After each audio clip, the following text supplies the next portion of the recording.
Adik sekalian, persoalan utama kita saat ini adalah lemahnya penegakan hukum. Lemahnya penegakan hukum. Kalau di Indonesia ini penegakan hukum bisa dilakukan dengan baik dan benar, maka menurut saya, meskipun angka 50% ini adalah dugaan yang sifatnya kuantitatif, taruhlah separuh gitu. Menurut saya separuh dari seluruh persoalan bangsa ini bisa selesai.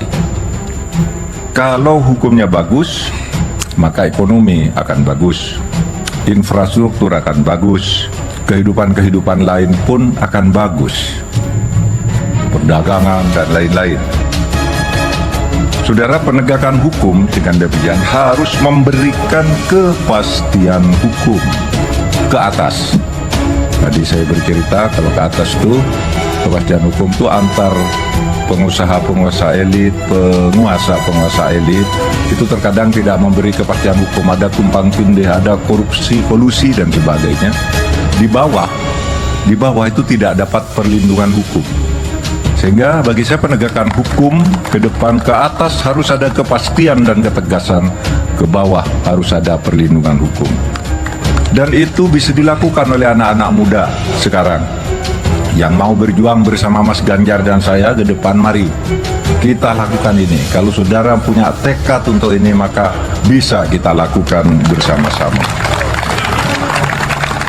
Saudara, semangat untuk membersihkan Indonesia dari korupsi, untuk menuju peta jalan Indonesia Emas tahun 2025 dengan bonus demografi dan kondisi geografis Indonesia yang kaya akan sumber daya alam. Indonesia tanah air beta, pusaka abadi nan jaya. Saudara, Indonesia ini mempunyai 17.508 pulau. 17.508 pulau. Penduduknya 276 juta. Sangat luas dan sangat besar jumlahnya. Ini kalau kita kelola dengan baik, apalagi dengan sumber daya alam yang luar biasa.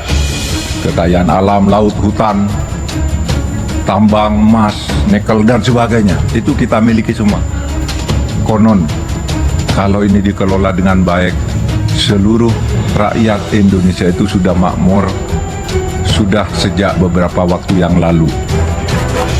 Oleh sebab itu ke depan mari kelola ini dengan baik, agar kita betul-betul bisa mengantarkan ke Indonesia Emas tahun 2045. Saya sama sekali tidak percaya kalau ada yang mengatakan bahwa anak-anak muda sekarang ini apatis, cuek, dan tidak peduli. Saya ingin memberikan beberapa contoh kasus yang saya hadapi dan harus turun tangan, yang direspon di media dan media sosial justru oleh anak-anak muda.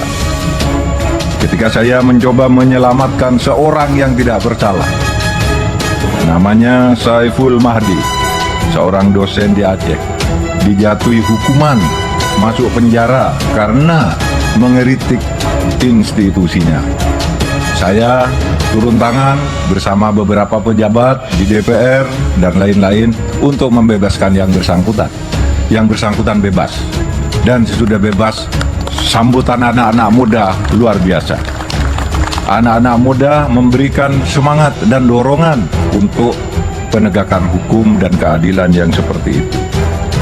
Saudara sekalian, pernah juga saya membebaskan seseorang yang dikeroyok oleh begal di Bekasi.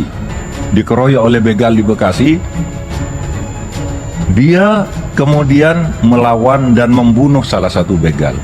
Tiba-tiba saat itu juga yang bersangkutan ditangkap oleh polisi dan dijadikan tersangka. Saya sampaikan ke Presiden bahwa ini tidak benar menurut hukum, karena orang membela diri dan membunuh si begal kemudian dihukum. Besoknya anak ini dibebaskan oleh polisi dan justru diberi penghargaan, dan anak-anak muda memberikan dukungan terhadap sikap dan ketegasan pemerintah yang seperti ini.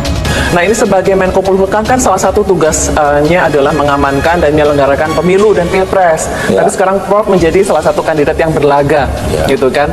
Kapan akan cuti, Prof Mahfud?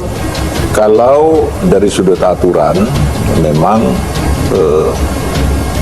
seorang menteri menjadi calon presiden atau wakil presiden itu hanya harus cuti pada saat kampanye, tidak cuti panjang. Masa kampanye Saat itu kampanye aja ya, berarti masa ya? kampanye itu kan 9 minggu. Iya, betul. 9 minggu itu tidak cuti 9 minggu. Kalau cutinya hari ini. Ketika tes kesehatan misalnya seharian di rumah sakit cuti gitu. Di luar itu kerja. Nah, oleh sebab itu saya tidak ada masalah soal cuti, ya mau cuti. Dan saya ingin juga menunjukkan kepada masyarakat ini, kalau seorang pejabat menjadi calon presiden atau wakil presiden itu tidak curang, tidak menggunakan aparat. Malah saya yang akan menjaga kalau aparat main-main mau mihak saya misalnya karena saya atasannya, wah mau saya tindak itu.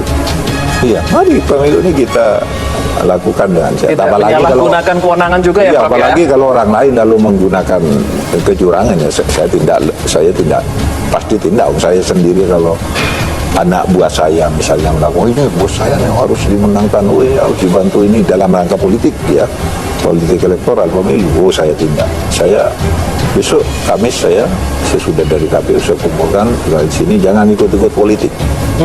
Akan saya kumpulkan pejabat struktural besok di sini.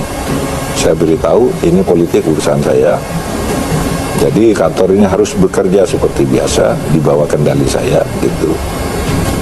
Agar menjadi lebih profesional dan politik berjalan sebagai ya kebutuhan dalam kita berbangsa dan bernegara gitu. Oke, kami tunggu dan akan kami kawal, Prof. Kapan akan mendaftar ke KPU? Besok hari Kamis, Hari tanggal Kamis. 19 jam 1 siang. Oh, di hari pertama ya? Hari pertama. Jam 1 siang. Oke, Hari pertama ada 2 katanya. betul. Yang pagi sudah ada jam 8. Mahfud MD mengatakan, persoalan utama kita saat ini adalah lemahnya penegak hukum.